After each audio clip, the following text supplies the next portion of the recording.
Avez-vous déjà eu l'impression que tout est contre vous, que le monde semble vous attaquer sans relâche, que les personnes autour de vous sont faibles et facilement ébranlées, tandis que vous luttez pour rester fort? Et si je vous disais qu'il existe une méthode pour que plus rien ne vous atteigne, une philosophie qui a transformé des soldats, des empereurs et des grands leaders en véritables forteresses émotionnelles? Aujourd'hui, vous allez apprendre à être inébranlable. Imaginez être à la tête d'un empire, affrontant des guerres, des épidémies, des trahisons, tout en sachant que votre propre fils détruirait tout ce que vous avez construit. Marc Aurèle a vécu exactement cela. Rome était au bord de l'effondrement. La peste antonine ravageait la population. Les ennemis menaçaient les frontières. Les sénateurs complotaient contre lui. Et son héritier, Commode, n'était rien d'autre qu'un désastre annoncé. Mais malgré tout cela, Marc Aurèle ne s'est jamais laissé submerger. Il ne s'est jamais apitoyé sur son sort. Il n'a jamais laissé le chaos extérieur dominer son esprit. Qu'avait-il compris que les gens ordinaires ignorent? La réponse se trouve dans le stoïcisme. Et la première leçon est simple. Contrôlez ce que vous pouvez. Ignorez le reste. Si quelque chose échappe à votre contrôle, quel est l'intérêt de s'en préoccuper? L'anxiété, la colère, la frustration, tout cela est inutile. Vous souffrez en ce moment? Posez-vous la question, est-ce sous mon contrôle? Si oui, faites quelque chose. Sinon, acceptez et avancez. Marc Aurèle écrivait dans ses journaux que les événements ne sont ni bons ni mauvais.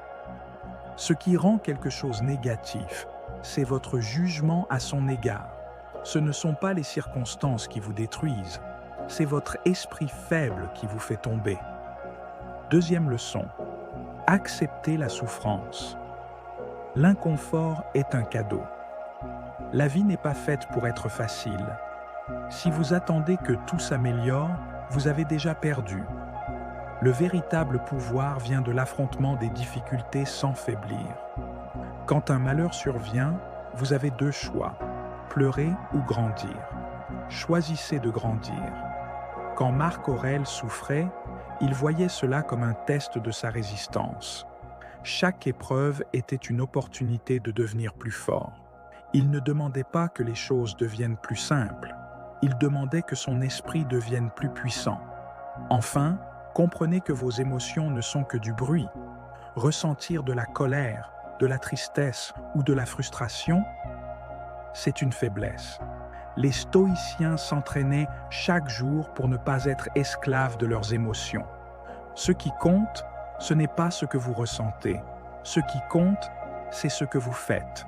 Vous pouvez vous réveiller démotivé, fatigué, irrité, mais cela n'a aucune importance. Ce qui importe, c'est l'action. Si vous n'agissez que lorsque vous êtes motivé, vous avez déjà perdu. Les grands hommes font ce qui doit être fait, peu importe comment ils se sentent. Maintenant, c'est à vous. Pendant les 24 prochaines heures, entraînez-vous. Rien ne vous affecte, rien ne vous dérange, rien ne vous abat. Vous êtes un mur, vous êtes indestructible, vous êtes un roc au milieu de la tempête. Puis, revenez ici et dites-moi en commentaire ce qui a changé. Et si vous voulez en apprendre davantage sur comment devenir invincible, abonnez-vous dès maintenant.